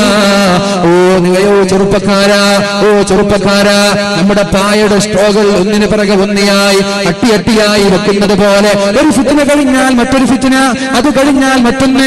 ഫിത്നകളും പരീക്ഷണങ്ങളും കൊണ്ട് നിങ്ങൾ പൊറുതിമുട്ടുന്ന ഒരു കാലം നിങ്ങളിലേക്ക് കടന്നു വരാനുണ്ട്. വീട്ടിലേക്ക് കയറിയാലും കാണുന്നത് ഹറാമ്, വീട്ടിൽ നിന്നിറങ്ങിയാലും കാണുന്നത് ഹറാമ്, ആംബസിൽ പോയാലും ഹറാമ്, ഹോസ്റ്റലിൽ പോയാലും ഹറാമ്, ബാലിന്റെ സദസ്സിലേക്ക് വന്നാലും ഹറാമ്. ഇങ്ങനെ ഹറാമല്ലാതെ കാണാനില്ല, ഹറാമല്ലാതെ കേൾക്കാനില്ല, ഹറാമല്ലാതെ ജീവിതത്തിൽ ചെയ്യാനൊരു അവസരം പോലുമില്ലാതെ ഇത്രത്തോളം ഫിത്നയും പരീക്ഷണവും ഹറാമിന്റെ മുന്നിൽ ജീവിക്കേണ്ട ഒരു സാഹചര്യം ഉണ്ടായാൽ ആ സമയത്ത് അല്ലാഹുവിന്റെ ഹബീബ് പറയുന്നുണ്ട്, ഈ സിനിമകളോട് നിങ്ങൾക്ക് താല്പര്യം തോന്നിയാൽ, IPL മാമാങ്കം വർഷങ്ങളിൽ മാസങ്ങളോളം കൊണ്ടു കിടക്കുമ്പോ അതിനോട് നിങ്ങൾക്കൊരു മൃദു സമീപനം എന്നാൽ കളിക്കാർക്ക് വേണ്ടി ഫ്ലക്സ് വെക്കാൻ തുടങ്ങിയാൽ, ഫുട്ബോൾ വേൾഡ് കപ്പ് വരുമ്പോ അവരുടെ പേരിൽ പതാകകൾ ഉയർത്താൻ തുടങ്ങിയാൽ, അവരുടെ പേരിൽ സംവാദം നടത്താൻ തുടങ്ങിയാൽ, അവരുടെ പേരിൽ ഫേസ്ബുക്കിൽ പോസ്റ്ററുകൾ അപ്ലോഡ് ചെയ്യാൻ തുടങ്ങിയാൽ, അവരുടെ പേരിൽ ക്ലബ്ബുകളിൽ നിന്നിട്ട് തർക്കിക്കാൻ തുടങ്ങിയാൽ, അവരുടെ പേരിൽ ആവശ്യമില്ലാത്ത സംസാരങ്ങൾ സംസാരിക്കാൻ തുടങ്ങിയാൽ നിങ്ങളുടെ ഹൃദയത്തിന് അല്ലാഹു തആല കറുത്ത പുള്ളിയിട്ട് തരുമെന്ന് മാത്രമല്ല, ഈ സംസാരവും കളിക്കാരോടുള്ള ആവേശം, സിനിമയോടുള്ള ഭ്രമം കാരണം നിങ്ങളുടെ ഈ ഹൃദയം കറുത്തു പോകും. ചെറുപ്പക്കാരാ, ഇത് കറുത്തു പോയാ പിന്നെ ലാ യഅരിഫു മഅറൂഫൻ വലാ യുൻകിറു മുൻകറാ. പിന്നെ എത്ര വാല് പറഞ്ഞാലും നന്നാവൂല. അപ്പോഴാണ് ഒരു കുട്ടി ചോദിക്കുന്നത്, ഉസ്താദേ, ബോയ് ഫ്രണ്ടും ഗേൾ ഫ്രണ്ടും തമ്മിൽ എന്താ പ്രശ്നം? അതിലിപ്പോ എന്താ ഒരു ബോയ് ഫ്രണ്ടും ഒരു ഗേൾ ഫ്രണ്ടും തമ്മിൽ എന്താ കുഴപ്പം? ഫ്രണ്ട്ഷിപ്പ് അല്ലേ? ഇത് എങ്ങനെ ചോദിച്ചു? ഹൃദയം കറുത്തുപോയാൽ ലാ യഅരിഫു മഅറൂഫാ, നന്മ ഏത് തിന്മ ഏത് എന്ന് തിരിച്ചറിയൂല. ചില ആളുകൾ ചോദിക്കുകയാണ്, പെണ്ണിന്റെ കൂടെ നിന്നിട്ട് ഫോട്ടോ ഒക്കെ പോസ്റ്റ് ചെയ്താൽ എന്താണ് തെറ്റ്? എന്ത് തെറ്റാണ് ഒരു പെണ്ണിന്റെ കൂടെ ഫോട്ടോ ഒക്കെ പോസ്റ്റ് ചെയ്യുമ്പോ? ചില ആളുകൾ ചോദിക്കുന്നത്, സ്ത്രീകൾ മുസാഫഹത്ത് ചെയ്താൽ, ഷെയ്ക്ക് ഹാൻഡ് ചെയ്താൽ എന്ത് തെറ്റാണുള്ളത്? ഇത് ചോദിക്കും ചെറുപ്പക്കാരാ. ഇത് ചോദിക്കാനുള്ള അവസരം നിങ്ങൾ ഉണ്ടാക്കിയതാണ്, നിങ്ങൾ ഇത് ചോദിച്ചു വാങ്ങിയതാണ്. ഹൃദയം കറുത്തുപോയാൽ ലാ യഅരിഫു മഅറൂഫൻ വലാ യുൻകിറു മുൻകറാ, നന്മ ഏത് എന്ന് തിരിച്ചറിയൂല, തിന്മ ഏത് എന്ന് തിരിച്ചറിയൂല. എല്ലാം അയാൾക്ക് ശരിയാണ്, എല്ലാം അയാൾക്ക് ഹലാലാണ്, എല്ലാം അയാൾക്ക് പ്രശ്നമില്ല. ഇത് വന്നത് ഇവിടെ കറുത്തത് കൊണ്ടാണ്. ആ കറുഹൃദയങ്ങളെ ശുദ്ധീകരിക്കാൻ ലോകത്തിന്റെ മുത്ത് പഠിപ്പിച്ചു തന്നത് പരിശുദ്ധമായ ഖുർആൻ നിങ്ങൾ പഠിക്കണം, ഖുർആൻ ഓതണം, എങ്കിൽ ഇത് ശുദ്ധീകരിക്കാം. അല്ലാഹു തൗഫീഖ് നൽകട്ടെ. ഞാൻ നിർത്താൻ പോവാണ്. അല്ലാഹു തൗഫീഖ് നൽകട്ടെ. മഹാനായ ഇബ്രാഹിമുൽ ഖവ്വാസ് റളിയല്ലാഹു അൻഹു പറയുന്നുണ്ട്, നിങ്ങളുടെ ഹൃദയങ്ങളെ ശുദ്ധീകരിക്കാൻ 5 മരുന്നുകളുണ്ട്. 4 ഞാൻ പറയുന്നില്ല, ആദ്യത്തെ 1 ഞാൻ പറയാം. ഇബ്രാഹിമുൽ ഖവ്വാസ് റളിയല്ലാഹു അൻഹു പറയാണ്, ഒരാളെപ്പോഴും തെറ്റിനെ കുറിച്ച് ചിന്തിക്കുന്ന ആൾ, വ്യഭിചാരത്തെ കുറിച്ച് ആലോചിക്കുന്ന ആൾ, കള്ളിനെ കുറിച്ച് ആലോചിക്കുന്ന ആൾ, മനസ്സിലേക്ക് കളികളോടുള്ള, സിനിമയോടുള്ള, സീരിയലിനോടുള്ള ഭ്രമം വിട്ടുമാറാതെ അനാവശ്യങ്ങളിലേക്കും അനാചാരങ്ങളിലേക്കും ജീവിതം മാറ്റിമറിച്ച, ജീവിതം അതിനു വേണ്ടി മാറ്റിവെച്ച ചെറുപ്പക്കാരാ, അങ്ങനെ ഒരാൾ നമ്മുടെ സദസ്സിലുണ്ടെങ്കിൽ നിങ്ങളുടെ ഹൃദയം നന്നാവാ, നന്മയുടെ തീരത്തേക്ക് കടന്നു വരാൻ, അല്ലാഹുവിന്റെ ഹബീബിന്റെ പാതയിലേക്ക് കടന്നു വരാൻ അദ്ദേഹം പറഞ്ഞു തരുന്ന പരിഹാരം ഖിറാഅത്തുൽ ഖുർആനി ബിത്തദബ്ബുർ, അർത്ഥമാലോചി ഖുർആൻ ഓതണം. നമ്മുടെ പാരായണമല്ല, നമ്മൾ ഓതുന്നത് പോലെ ഭൂം എന്ന് പറഞ്ഞു ഓതിവിടലല്ല. അർത്ഥമാലോചിച്ച് ഖുർആൻ ഓതണം, അർത്ഥമാലോചിച്ച് ഖുർആൻ ഓതണം. അതുകൊണ്ടാണ് മഹാന്മാരായ സഹാബാക്കൾ പറഞ്ഞത്, എനിക്ക് തഫക്കുറു ഒരു മണിക്കൂർ ആലോചിക്കലാണ് ഒരുപാട് സമയം ഖുർആൻ ഓതുന്നതിനേക്കാൾ നല്ലതെന്ന് മഹാനായ ഇബ്നു അബ്ബാസ് റളിയല്ലാഹു അൻഹുവിന്റെ സമീപത്തേക്ക് ഒരു ചെറുപ്പക്കാരൻ കടന്നു വന്നിട്ട് പറയുന്നുണ്ട്, ഇബ്നു അബ്ബാസ്, ഞാൻ വളരെ വേഗത്തിൽ ഖുർആൻ ഓതുന്ന ആളാണ്. ഞാൻ നിങ്ങളോട് പറയട്ടെ, മഹാനായ ഉസ്മാൻ ഇബ്നു അഫ്ഫാൻ റളിയല്ലാഹു അൻഹു ഒരു രാത്രിയിൽ ഒരു ഖത്തം തീർത്തിട്ടുണ്ട്. പക്ഷേ അവരെ പോലെയല്ലല്ലോ നമ്മൾ. ഒരു രാത്രി കൊണ്ട് ഒരു ഖത്തം തീർത്തിട്ടുണ്ട് മഹാനായ ഉസ്മാൻ തങ്ങള്. ഒരു ദിവസം കൊണ്ട് 4 ഖത്തം തീർത്ത മഹാന്മാരുണ്ട്, ഒരു രാത്രി കൊണ്ട് 2 ഖത്തം തീർത്ത മഹാന്മാരുണ്ട്. അവരെ പോലെയല്ലല്ലോ നമ്മൾ. മഹാനായ ഇബ്നു അബ്ബാസ് റളിയല്ലാഹു അൻഹുവിന്റെ സമീപത്തേക്ക് ഒരു ചെറുപ്പക്കാരൻ കടന്നു വന്നിട്ട് പറഞ്ഞു, ഞാൻ വളരെ വേഗത്തിൽ ഖുർആൻ ഓതുന്ന ആളാണ്. ശ്രദ്ധിക്കുന്നുണ്ട്? ഒന്നണിച്ചിരിക്കല്ലേ? സല്ലു അലാ സയ്യിദിനാ മുഹമ്മദ്. ആണുങ്ങൾ പെണ്ണുങ്ങളൊക്കെ ഒന്ന് വേണമെങ്കിൽ നിങ്ങൾക്ക് ഒന്ന് ഇരുന്നിട്ട് ഒന്ന് എണീച്ചിട്ട് ഇരുന്നോളൂ. ഇനി കുറെ സമയം ഒന്നും പറയുന്നില്ല, എന്റെ സമയം തീർന്നുകൊണ്ടിരിക്കുക. ഉറക്കെ സലാത്തില്ലേ സല്ലല്ലാഹു. ഇനി ദുആ ചെയ്യുന്ന സദസ്സായതുകൊണ്ട് എല്ലാവരും ഇവിടെ വന്നിട്ട് ഇരുന്നോളൂ. ദുആ ചെയ്യാൻ പോകണം. ഇവിടെ ഇരിക്കുമ്പോഴാണ് അതിന്റെ മഹത്വം ലഭിക്കുക. അവിടെ ഇരുന്ന ഈ ശ്രേഷ്ഠത കിട്ടൂല. മജ്ലിസുൽ ഇൽമ് ഇതാണ്. ഇവിടെ ഇരിക്കുമ്പോഴാണ് ശ്രേഷ്ഠത കിട്ടുക. ഉറക്കെ ചെല്ലി നോക്കട്ടെ. സല്ലല്ലാഹു സല്ലല്ലാഹു സല്ലല്ലാഹു അലാ മുഹമ്മദ് സല്ലല്ലാഹു അലൈഹി വസല്ലം. അല്ലാഹുവിന്റെ ഹബീബിന്റെ റൗളയിലേക്ക് ഈ പരിശുദ്ധമായ വെള്ളിയാഴ്ചയിൽ നമ്മൾ ചൊല്ലിയ സ്വലാത്ത് അല്ലാഹു എത്തിച്ചു കൊടുക്കുമാറാവട്ടെ. നമ്മെ കണ്ട ഹബീബിന്റെ കണ്ണിന് കുളിർമയുണ്ടാവട്ടെ. അല്ലാഹു സ്വീകരിക്കുമാറാവട്ടെ ഇൻഷാ അല്ലാഹ്. എന്റെ പ്രിയപ്പെട്ട പറയാനുള്ള അബ്ബാസ് റളിയല്ലാഹു അൻഹുവിന്റെ സമീപത്തേക്ക് കടന്നു വന്നിട്ട്, ഇബ്നു അബ്ബാസ് തങ്ങളെ, ഞാനൊരു രാത്രിയിൽ 2 തവണ ഖുർആൻ ഖത്തം തീർക്കാറുണ്ടോ എന്ന് പറഞ്ഞപ്പോഴാണ് മഹാനായ ഇബ്നു അബ്ബാസ് റളിയല്ലാഹു അൻഹു പറഞ്ഞത്, എനിക്കത് ഇഷ്ടമല്ല. 2 ഖത്തം ഒരു രാത്രിയിൽ എനിക്കത് ഇഷ്ടമല്ല. സൂറത്തൻ വാഹിദ, ഒരു രാത്രിയിൽ ഒരു സൂറത്ത് ഓതി സുബഹി വരെ ആ സൂറത്തിനെ കുറിച്ച് ആലോചിച്ചിരിക്കലാണ് ഒരു ഖത്തം ഓതുന്നതിനേക്കാളും എനിക്കിഷ്ടം.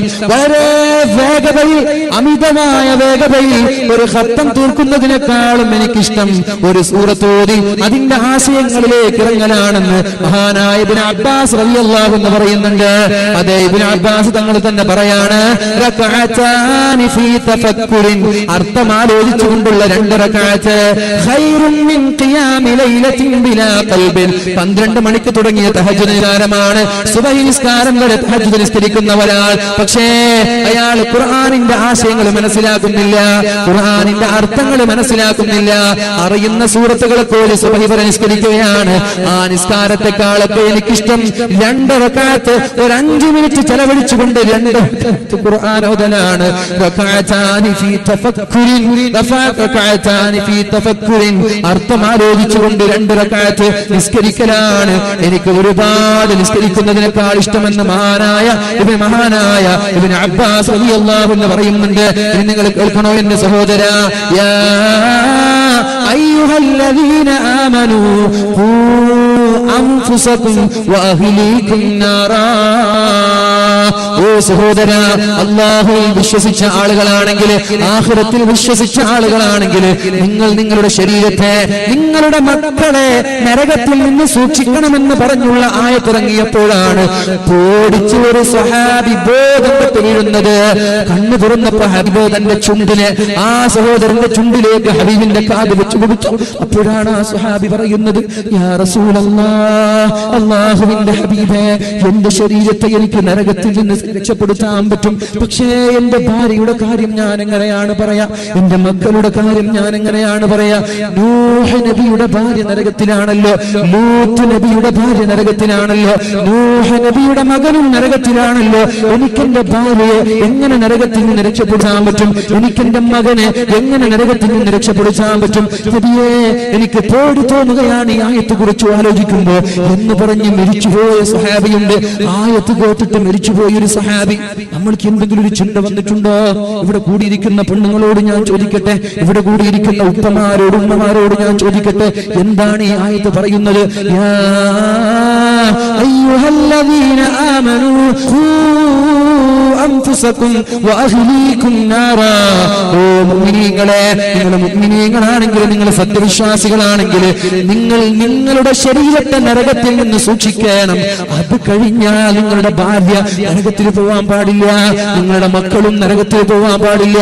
നിങ്ങൾക്ക് തോന്നുന്നുണ്ടോ ഉപ്പമാരെ, മക്കളെ കയറൂരി വിടുന്ന ഉപ്പമാരെ യാതൊരു നിയന്ത്രണമില്ലാതെ രാത്രി വീട്ടിലേക്ക് 1 മണിക്ക് വന്നാലും പ്രശ്നമില്ല, 2 മണിക്ക് വന്നാലും പ്രശ്നമില്ല, ഇനി വീട്ടിലേക്ക് വന്നില്ലെങ്കിലും കുഴപ്പമില്ല, ഇങ്ങനെ മക്കളെ കയറൂരി വിടുന്ന ഏതെങ്കിലും ഉപ്പമാര് ഏതെങ്കിലും മുന്നിലുണ്ടെങ്കിൽ ഇത് പറയുന്നത്, നിങ്ങൾക്ക് തോന്നുന്നുണ്ടോ നിങ്ങളുടെ തസ്ബീഹ് മാല കൊണ്ട് സ്വർഗം കിട്ടുമെന്ന്? നിങ്ങൾക്ക് തോന്നുന്നുണ്ടോ നിങ്ങളുടെ തഹജ്ജുദ് കൊണ്ട് നിങ്ങളെ സ്വർഗത്തിലെത്തുമെന്ന്? നിങ്ങൾക്ക് തോന്നുന്നുണ്ടോ നിങ്ങളുടെ നിസ്കാരം കൊണ്ട് സ്വർഗത്തിലെത്തുമെന്ന്? എത്തൂല, ഉറപ്പാണ് എത്തൂല. മക്കളെ കാര്യത്തിൽ അപാകത വന്ന ഒരു ഉപ്പയും ഒരു ഉമ്മയും സ്വർഗത്തിലെത്തൂല, ഉറപ്പാണ്. മക്കളെ കാര്യത്തിൽ അപാകത വന്ന ഉപ്പയും ഉമ്മയും സ്വർഗം കാണുകയില്ല. അപാകത മീൻസ് പ്രായപൂർത്തി എത്തുന്നത് വരെ ദീനിൽ അധിഷ്ഠിതമായി ചിട്ടയോടെ വളർത്തേണ്ടത് ഓരോ ഉപ്പയുടെയും ഓരോ ഉമ്മയുടെയും ബാധ്യതയാണ്. നിങ്ങളുടെ ഭാഗത്ത് വീഴ്ച വന്നിട്ടുണ്ട്, പിന്നെ നിങ്ങൾ എത്ര നന്നായി മക്കൾ മോശമായാൽ നിങ്ങളും അവരെ കൂടെ നരകത്തിൽ പോണ്ടി വരും. സ്വഹീഹ് ഹദീസ് അടിസ്ഥാനത്തിൽ പറയാൻ, ഈ മക്കൾ നാളെ മഹ്ശറ വത്സവിൽ ഏത് മക്കളെന്നറിയോ? രാത്രി 12 മണിയായിട്ടും വീട്ടിലേക്ക് വരാത്ത മക്കൾ, ഇനി രാത്രി വൈകി വന്ന മക്കൾ സുബഹി നിസ്കരിക്കാതെ കിടന്നുറങ്ങുമ്പോ ഉപ്പമാരെ ഉമ്മമാരെ നിങ്ങൾ ഒന്ന് വിളിക്കാൻ തയ്യാറാവാറുണ്ടോ? സുബഹി നിസ്കരിക്കാതെ കിടന്നുറങ്ങുമ്പോ അവരുടെ മുഖത്തേക്ക് വെള്ളമൊഴുന്ന് വിളിച്ചിട്ട് നിസ്കരിപ്പിക്കാൻ നിങ്ങൾ തയ്യാറാവാറുണ്ടോ? ഇല്ല. നിങ്ങൾ ദുനിയാവിന്റെ സ്വർഗം വാങ്ങിച്ചു കൊടുത്തു, പക്ഷേ അതോടൊപ്പം നരകത്തിന്റെ ആഖിറത്തിലെ നരകമാണ് വാങ്ങിച്ചു കൊടുത്തത്. ദുനിയാവിന്റെ നരകത്തിൽ നിന്ന് മക്കളെ രക്ഷിപ്പിച്ച ഉമ്മമാരെ, ദുനിയാവിന്റെ നരകത്തിൽ നിന്ന് മക്കളെ രക്ഷപ്പെടുത്തിയ ഉപ്പമാരെ, നിങ്ങളുടെ നരകം നിങ്ങൾ രക്ഷപ്പെടുത്തിയോ? നിങ്ങളുടെ ആഖിറം നിങ്ങൾ രക്ഷപ്പെടുത്തിയോ? നിങ്ങൾ തഹജ്ജുദ് നിസ്കരിച്ച് ഹജ്ജ് ചെയ്ത് സക്കാത്ത് നൽകി എല്ലാം ചെയ്ത് സ്വർഗത്തിലേക്ക് പോവാൻ നിൽക്കാണ്. മക്കളാണെങ്കിലോ നരകത്തിലേക്ക് പോവാൻ നിൽക്കാണ്. അല്ലാഹുവിന്റെ മാലാഖമാർ ഈ മക്കളുമായി നരകത്തിലേക്ക് കൊണ്ടുപോകുമ്പോ ആ മക്കള് പറയും, അത്രേ മുത്തുനബി പറഞ്ഞ വിഷയമാണ്, ലാ അദ്ഖുലുൻ നാറ ഹത്താ യദ്ഖുല അബീ മിൻ ഖബ്ലി. എന്നെ വഴിപിഴപ്പിച്ച എന്റെ ഉപ്പ നരകത്തിൽ കിടക്കാതെ ഞാൻ നരകത്തിൽ കിടക്കുന്ന പ്രശ്നമല്ല.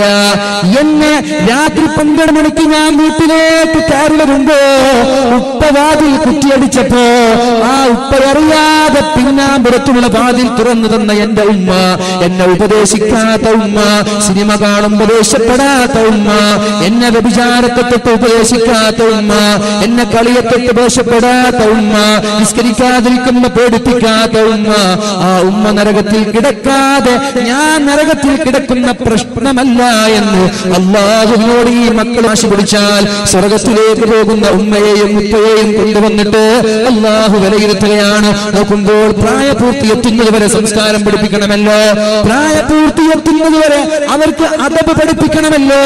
ഞാൻ ചോദിക്കട്ടെ എന്റെ ഉമ്മമാരെ, ഞാൻ ചോദിക്കട്ടെ എന്റെ ഇവിടെ ഒരുമിച്ച് കൂടിയ ഉപ്പമാരോട്, നിങ്ങൾ ഉച്ചയ്ക്ക് നാളെ മനോഹരമായ സദ്യ ഉണ്ടാക്കി നിങ്ങളും നിങ്ങളുടെ ഭാര്യയും നിങ്ങളുടെ മക്കളും നിങ്ങളുടെ ഉപ്പയും ഉമ്മയും ഒരുമിച്ചൊരു ടേബിളിന്റെ മുന്നിലിരുന്നിട്ട് ചിക്കനും മട്ടനും എല്ലാം പൊരിച്ചു വെച്ച് നെയ്ച്ചോറും ബിരിയാണിയും വെച്ച് മനോഹരമായ ഭക്ഷണത്തിനിരിക്കുമ്പോ നിങ്ങളുടെ മൂത്ത മകനെ നിങ്ങൾ വിളിച്ചിട്ട്, മോനെ നീ ഒന്ന് പോയിട്ട് ഒരു വിദേശ മദ്യം വാങ്ങിച്ചു വാ എന്ന് നിങ്ങൾ പറയാറുണ്ടോ? അങ്ങനെ വിദേശ മദ്യം കൊണ്ടുവന്നിട്ട് നമ്മളുടെ ഡൈനിങ് ടേബിളിന്റെ മുന്നിൽ മദ്യത്തിൽ വെച്ചിട്ട് ഉമ്മ നിങ്ങളത് നിങ്ങളുടെ മക്കൾ കൊടി കൊടുത്തിട്ട് ചിയേഴ്സ് അടിച്ചുകൊണ്ട് ഉപ്പ ഉമ്മ നിങ്ങളെ പരസ്പരം കഴിക്കാറുണ്ടോ? ഉണ്ടോ? അങ്ങനെയുണ്ടോ? നമ്മുടെ നാട്ടിലുണ്ടോ? സിസ്റ്റർ ഉണ്ടോ? ഉച്ചയ്ക്ക് ഭക്ഷണം കഴിക്കുമ്പോൾ മോനോട് പറയാം, മോനെ ഒന്ന് പോയി നല്ലൊരു വിദേശ മദ്യം വാങ്ങിച്ചു വാ, എന്നിട്ട് ഉപ്പ ഒഴിച്ചു കൊടുക്കുക ഉമ്മ ഒഴിച്ചു കൊടുക്കുന്ന ചിയേഴ്സ് അടിച്ച് കുടിക്കുക. ആ ഒരു സംവിധാനം ഉണ്ടോ? ഇല്ല. നിങ്ങളുടെ കണ്ണ് കാണുമ്പോൾ പറയാ കണ്ണ് ഇങ്ങനായി പോയി, അങ്ങനെ കണ്ടു ഉസ്താദേ. ഇല്ല, ഉണ്ടെന്നല്ല ഞാൻ പറയുന്നത്, അതില്ല, ഇല്ലാതിരിക്കട്ടെ. എന്തേ ഇല്ലാത്തത്? അതില്ലാതിരിക്കാനുള്ള കാരണം അത് അപമാനമാണ്, അത് മാന്യതയ്ക്ക് നിരക്കാത്തതാണ് എന്ന് നിങ്ങൾക്ക് തോന്നുന്നുണ്ടല്ലേ? ഇതുകൊണ്ടല്ലേ അല്ലെ? അതൊരു മോശമായത് കൊണ്ടല്ലേ? അതൊരു നീചമായത് കൊണ്ടല്ലേ? എന്നാൽ ഇതിനേക്കാളും അപമാനമാണുപ്പ, ഇതിനേക്കാളും അപമാനമാണുമ്മ. ഉപ്പയും ഉമ്മയും മക്കളും ഒരുമിച്ചിരുന്ന് സിനിമ കാണുന്നത്. കള്ള് കുടിക്കുമ്പോൾ നിങ്ങൾക്ക് കണ്ണ് തുറന്നു പഠിച്ചോൻ ഇങ്ങനെയൊക്കെ ഉണ്ടാവോ? ഇങ്ങനെയൊക്കെ ഫാമിലി കൂട്ടമായിരുന്നിട്ട് കള്ളു കുടിക്കും. സിനിമക്കൊക്കെ പോകുന്നുണ്ട് അല്ലെ? ഫാമിലി നല്ലൊരു സിനിമ ഇറങ്ങിയ മംഗലാപുരത്ത് പോയിട്ട് ഫാമിലി ഉപ്പയും ഭാര്യയും മക്കളും സിനിമ കാണുന്നുണ്ട്. കാസർഗോഡ് ജില്ലയിൽ കുറവാ, കോഴിക്കോട് ഭാഗത്തൊക്കെ അത് വളരെ വളരെ വ്യാപൃതമായി നടക്കാണത്. കാസർഗോഡ് ജില്ലയിൽ പെണ്ണുങ്ങൾ തിയേറ്ററിൽ പോയ കല്ലെറിയുമെന്നൊക്കെ കേൾക്കാൻ സാധിച്ചിട്ടുണ്ട്. അല്ലാഹു അഅലം.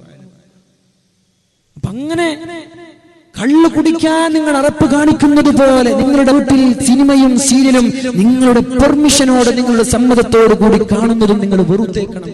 അതുപോലെ തെറ്റാണിത്, അതുപോലെയുള്ളൊരു പാപമാണിത്. നിങ്ങൾക്കത് പ്രശ്നമായി തോന്നുന്നില്ല. എന്നാൽ നിങ്ങൾ കേൾക്കണം, ഈ മക്കളാണ് നാളെ നരകം ചോദിച്ചു വാങ്ങുന്നത്. ഞാൻ ചോദിക്കട്ടെ, പ്രശ്നകലുഷിതമായ ഈ സാഹചര്യത്തില് പ്രശ്നകലുഷിതമായ ആഭാസങ്ങളുടെയും അനാചാരങ്ങളുടെയും ചമ്മാടിത്തരങ്ങളും കോപ്പാട്ടിത്തരങ്ങളും നിറഞ്ഞു നിൽക്കുന്ന ഈ ഒരു സാഹചര്യത്തില് മക്കളെ പഠിപ്പിക്കാൻ യാതൊരു ടെൻഷനുമില്ലാതെ യാതൊരു ബാധ്യതയുമില്ലാതെ നിങ്ങളുടെ വിരൽത്തുമ്പിൽ നിങ്ങളുടെ കാലിന്റെ ചുവട്ടിൽ ഒരു മഹത്തായ സ്ഥാപനം അവിടെ കിടക്കുന്നുണ്ട്. മാലിക് ദിനാർ ഇസ്ലാമിക് അക്കാദമി എന്ന് പറയുന്ന നമ്മുടെ കേരളത്തിലല്ല, കേരളത്തിന്റെ അകത്തും പുറത്തും വിശ്വകലാലയമായി ലോകത്തിന്റെ മുക്കുമൂലകളിൽ പ്രശസ്തിയാർജിച്ച ദാറുൽ ഹുദ ഇസ്ലാമിക് യൂണിവേഴ്സിറ്റിയുടെ ബ്രാഞ്ചായി ഇങ്ങ് മാലിക് ദിനാറിൽ 10-12 വർഷമായി തുടക്കം കുറിച്ച മഹത്തായ സ്ഥാപനം. അവിടേക്ക് നിങ്ങളുടെ മക്കളെ ഒരു 5ാം ക്ലാസ് പഠിക്കുന്ന മക്കൾ മദ്രസ കഴിഞ്ഞിട്ട് 11 വയസ്സ് 12 വയസ്സ് തികയാത്ത മക്കളെ നിങ്ങൾ ഇന്റർവ്യൂവിന് അറ്റൻഡ് ചെയ്യിച്ചിട്ട് അവിടെ വിജയിച്ച് നിങ്ങളൊന്ന് പഠിപ്പിക്കാൻ അഴിച്ചാൽ 12 വർഷക്കാലം നിങ്ങൾക്ക് ടെൻഷൻ ഇല്ലല്ലോ. അവന് കഞ്ചാവ് അടിക്കുമോ, അവന് കള്ളു കുടിക്കുമോ, അവന് പുകവലിക്കുമോ, അവന് സീസർ വലിക്കുമോ, അവന് സിനിമ കാണുമോ, അവൻ തെറ്റ് ചെയ്യുമോ എന്നൊരു വ്യാധി നിങ്ങൾക്കില്ലല്ലോ. ഇന്ന് നിങ്ങളുടെ പ്രശ്നം എന്താ? സ്കൂളിലേക്ക് പോയ മകൻ തിരിച്ചു വരുമോ എന്ന് പേടിയാണ്, കഞ്ചാവ് അടിക്കുമോ എന്ന് പേടിയാണ്, വ്യഭിചരിക്കുമോ എന്ന് പേടിയാണ്. എന്തിനേറെ പറയണം, നമ്മുടെ മുസ്ലിം സമുദായത്തിൽപ്പെട്ട ഉന്നതമായ തവാട്ടിൽപ്പെട്ട ഒരു പെണ്ണിനെ എനിക്കറിയാം. നല്ലൊരു കുടുംബത്തിൽ പിറന്ന പെണ്ണാണ്. പക്ഷെ പഠിപ്പിക്കാൻ ഹോസ്റ്റലിലേക്ക് പറഞ്ഞയച്ചത് കാരണം കഞ്ചാവിന്റെ അഡിക്റ്റായ പെണ്ണ്. ഏതോ ലോക്കൽ കുടുംബത്തിലെ പെണ്ണല്ല, ഉത്തമമായ ഒരു നാട്ടിൽ അന്തസ്സുള്ള ഒരു കുടുംബത്തിന്റെ പെണ്ണ് കഞ്ചാവിന്റെ അഡിക്റ്റാണെന്ന് തിരിച്ചറിഞ്ഞത് കല്യാണം കഴിച്ചു കൊടുത്ത ഭർത്താവാണ്. ഭർത്താവ് ഡിവോഴ്സ് ചെയ്തു. ഉപ്പാക്ക് നെഞ്ചു വിരിച്ച് നടക്കാൻ പറ്റുന്നില്ല, ഉപ്പാക്ക് സമുദായത്തിൽ ഇറങ്ങാൻ പറ്റുന്നില്ല. എന്തേ? കഞ്ചാവടിക്കുന്ന പെണ്ണ് എന്ന് പറഞ്ഞാൽ എങ്ങനെയാണ് മുഖം നോക്കുക? ഈ മകൾ ഓർത്തിട്ട് സമുദായത്തിൽ നിന്ന്, നാട്ടിൽ നിന്ന് ഒളിച്ച് ഗൾഫിൽ ജീവിക്കുകയാണ് പിതാവ്. അപ്പൊ ഇങ്ങനെ ഒരു പ്രശ്നം നമ്മുടെ മക്കളിൽ ഇല്ലാതിരിക്കാനാണ് 1ാം ക്ലാസ്സിൽ കൊണ്ടുപോയി ചേർത്ത 12 വർഷക്കാലം നിങ്ങൾക്ക് നോ ടെൻഷൻ, ഒരു ടെൻഷനും ഇല്ല. 12 വർഷം കഴിയുമ്പോൾ ഒരു ഹുദവിയായി ഇറങ്ങാണ്. യാ അല്ലാഹ്, അങ്ങനെ ഇറങ്ങിയാ പിന്നെ നിങ്ങൾക്ക് പിന്നെ ടെൻഷൻ വേണ്ട. അവന് വേണ്ട സമ്പാദ്യം, അവന് വേണ്ടുന്ന വഴി, പിന്നെ എന്താണ് പോസ്റ്റ് ഗ്രാജുവേഷന് പോകണോ, ഹയർ സ്റ്റഡിക്ക് പോകണോ, ഡോക്ടറേറ്റ് എടുക്കണോ, അല്ലെങ്കിൽ അമേരിക്കയിൽ പോയി പഠിക്കുന്ന ആളുകളുണ്ട്. എൻ്റെ ഒരു സുഹൃത്ത്, നമ്മുടെ മാലിക് ദിനാർ പഠിച്ച എൻ്റെ ഒരു സുഹൃത്ത് ഇന്ന് അമേരിക്കയിൽ പഠിച്ചുകൊണ്ടിരിക്കുകയാണ്. വേറൊരു സുഹൃത്ത് ലണ്ടനിൽ പഠിച്ചുകൊണ്ടിരിക്കുകയാണ്. എന്റെ കൂടെ പഠിച്ചവർ ലണ്ടനിൽ പഠിച്ചുകൊണ്ടിരിക്കുകയാണ്. അസ്ഗൽ ഹുദവി, അതുപോലെ റാഷിദ് ഹുദവി എന്ന് പറയുന്ന ആൾ അമേരിക്കയിൽ പഠിച്ചുകൊണ്ടിരിക്കുകയാണ്. അല്ലേ, തുർക്കിയിൽ പഠിച്ചുകൊണ്ടിരിക്കുകയാണ് മുസ്തഫ ഹുദവി. ഇഷ്ടംപോലെ ആളുകൾ നിങ്ങൾക്ക് ഹയർ സ്റ്റഡിക്ക് വേണ്ടി, കൂടുതൽ പഠിക്കാൻ വേണ്ടി മറ്റുള്ള രാഷ്ട്രങ്ങളിലേക്ക് പോകണം ആവാം. ഇനി നിങ്ങൾക്ക് പള്ളിയിൽ ഒരു ഖത്തീബായി ജോലി ചെയ്യണം, അതും ആവാം, നിങ്ങളുടെ ഇഷ്ടമാണ്. പക്ഷേ ദീനിന് ഉപകരിക്കുന്ന 4 ഭാഷകൾ വളരെ മനോഹരമായി കൈകാര്യം ചെയ്യുന്ന മക്കളെ നിങ്ങൾക്ക് കിട്ടൂലേ? സ്കൂളിൽ മാസാമാസങ്ങളിൽ 6000-ഉം 10,000-ങ്ങളും നിങ്ങൾ കൊടുക്കുമ്പോൾ 5 പൈസയുടെ ചെലവില്ലാതെ വളരെ മഹത്തായ ഒരു സിലബസ് പഠിപ്പിക്കുന്ന ഒരു സ്ഥാപനം നമ്മുടെ മുന്നിലുണ്ടായിട്ട് പഠിപ്പിച്ചില്ലെങ്കിൽ ഈ മക്കൾ നാളെ ചോദ്യം ചെയ്യൂലേ? ഇന്ന് ചോദ്യം ചെയ്യാൻ തുടങ്ങി. ഇന്ന് നമ്മുടെ ഏജിലുള്ള പല മക്കളും നമ്മെ കാണുമ്പോൾ പറയാറുണ്ട്, എന്റെ ഉപ്പ എന്നെ പഠിപ്പിച്ചിട്ടില്ല, നിങ്ങളെ പോലെ പഠിപ്പിച്ചിരുന്നെങ്കിൽ ഞാൻ രക്ഷപ്പെടുമായിരുന്നു എന്ന് പറയുന്ന എത്ര സുഹൃത്തുക്കളുണ്ട്. ഈ ദുനിയാവിൽ വെച്ച് ഉമ്മമാരെയും ഉപ്പമാരെയും ഈ മക്കളെ പറയുന്നുണ്ടെങ്കിൽ നാളെ ആഖിറത്തിൽ വെച്ച് എത്രത്തോളം പറയുമെന്ന് നമ്മൾ ആലോചിക്കുക. എന്നിട്ട് ഭീമമായ തുകകൾ നൽകി മക്കളെ ഭൗതിക വിദ്യാഭ്യാസത്തിന്റെ പിന്നാലെ പറഞ്ഞേക്കുമ്പോ അതിന് തത്തുല്യമായ ഭൗതികതയും മതവും കൂട്ടിച്ചേർത്ത് നമ്മുടെ സാമൂഹിക അന്തരീക്ഷങ്ങളിൽ മതചിട്ടയോടെ, മതചൈതന്യത്തോടെ തളർത്തി നിൽക്കുന്ന ഒരു സ്ഥാപനമുണ്ട്. അവിടെ പഠിപ്പിക്കുക. പെൺകുട്ടികളെ പഠിപ്പിക്കാൻ വഫിയ കോളേജുകളുണ്ട്. 10ാം ക്ലാസ് കഴിഞ്ഞാൽ അവർക്കൊരു ഇന്റർവ്യൂ അറ്റൻഡ് ചെയ്ത് അവർക്ക് +1 +2 ഡിഗ്രി PG സഹിതം അവർക്ക് നൽകുന്ന മതവും ഭൗതികവും സമന്വയിപ്പിച്ച് പഠിപ്പിക്കുന്ന നല്ല ഒരു മൊയിലാർച്ചിമാരായ വഫിയകൾ പഠിപ്പിച്ചുകൂടെ? വെറും ഭൗതികതയുടെ പിന്നാലെ പോയിട്ട് എന്ത് നേടി? ഈ മക്കളാണ് നാളെ നമ്മൾക്കെതിരെ തിരികെ. അള്ളാഹു കാക്കട്ടെ. സമയം 10:08 ഇൻഷാ അല്ലാഹ് ഒരൊറ്റ ഒരു സംഭവം കൂടി പറഞ്ഞ് ഞാൻ നിർത്താണ്. നമ്മൾ ഖുർആനിനെ ആലോചിക്കുന്നില്ല എന്ന് നമ്മൾ മനസ്സിലാക്കണം. അല്ലാഹുവിന്റെ ഹബീബായ റസൂലുള്ളാഹി സ്വല്ലല്ലാഹു അലൈഹി വസല്ലമ തങ്ങൾ അല്ലാഹുവിന്റെ ഹബീബായ റസൂലുള്ളാഹി സ്വല്ലല്ലാഹു അലൈഹി വസല്ലമ തങ്ങൾ പറയുന്നുണ്ട്, നരകത്തിലേക്ക് കൊണ്ടുപോകാൻ അല്ലാഹു എന്നെ സമ്മതിക്കും, എനിക്ക് അനുവാദം തരും. അങ്ങനെ നരകക്കാരെ ഞാൻ നരകത്തിൽ നിന്ന് സ്വർഗത്തിലേക്ക് കൊണ്ടുപോകുമ്പോ ഖുർആൻ ഓടി വന്നിട്ട് ഇയാളെ കൊണ്ടുപോവാൻ ഞാൻ വിടൂല. ഇല്ലാ മൻ ഹബസഹുൽ ഖുർആൻ. ചില ആളുകളെ നരകത്തിൽ നിന്ന് സ്വർഗത്തിലേക്ക് കൊണ്ടുപോകാൻ ഖുർആൻ സമ്മതിക്കൂല. അങ്ങനെയുള്ള ആളുകളെ രക്ഷപ്പെടുത്താൻ എനിക്ക് പറ്റൂല. അതുകൊണ്ട് ഖുർആനും നിങ്ങളുടെ ഇടപാട് നിങ്ങൾ നോക്കിക്കോളണം. മറ്റുള്ള വിഷയത്തിലൊക്കെ ഞാൻ രക്ഷിക്കാം. അല്ലാഹുവിന്റെ ഹബീബ് പറഞ്ഞ വിഷയമാണ്. ഖുർആനോടെ മൈൻഡ് ചെയ്യാത്തവർ, ഖുർആൻ പഠിക്കാൻ സമയം കണ്ടെത്താത്തവർ, ഖുർആൻ ഓതാൻ സമയം കണ്ടെത്താത്തവർ, ഇല്ലാ മൻ ഹബസഹുൽ ഖുർആൻ. ഖുർആൻ തടഞ്ഞാൽ അവരെ നരകത്തിൽ നിന്ന് രക്ഷപ്പെടുത്താൻ എനിക്ക് പറ്റൂല. അല്ലാത്ത ആളുകളെയൊക്കെ ഞാൻ നരകത്തിൽ നിന്ന് രക്ഷപ്പെടുത്തുമെന്ന് പരിശുദ്ധ റസൂൽ സല്ലല്ലാഹു അലൈഹി വസല്ലം. وقال الرسول إن قوم اتخذوا هذا القرآن مهجورا. അല്ലാഹുവിന്റെ ഹബീബ് ഒരു പരാതി പറയുന്നുണ്ട് റബ്ബിനോട്, അല്ലാഹുവേ എന്റെ സമുദായം ഈ ഖുർആനിനെ അവഗണിച്ചു കളഞ്ഞുവല്ലോ. എന്ന് പറഞ്ഞാൽ ഖുർആൻ ഓതുന്ന ആളില്ല എന്നല്ല, ഖുർആനിൽ അധിഷ്ഠിതമായി അമൽ ചെയ്യുന്ന ആളുകളുണ്ട്. മഹാനായ ഉമർ ഇബ്നുൽ ഖത്താബ് റളിയല്ലാഹു അൻഹു രാത്രിയിൽ പള്ളിയിലേക്ക് പോകുമ്പോൾ തഹജ്ജുദ് നിസ്കരിക്കുന്ന ഒരു ചെറുപ്പക്കാരനെ കാണാനിടയായി. സൂറത്ത് തൂർ ഓതിക്കൊണ്ടിരിക്കുമ്പോഴാണ് ഒരു ആയത്ത് വന്നത്, ഇന്ന അദാബ റബ്ബിക ലവാഖിഅ. നിശ്ചയമായിട്ടും അല്ലാഹുവിന്റെ ശിക്ഷ നിങ്ങൾ അനുഭവിക്കുക തന്നെ ചെയ്യും.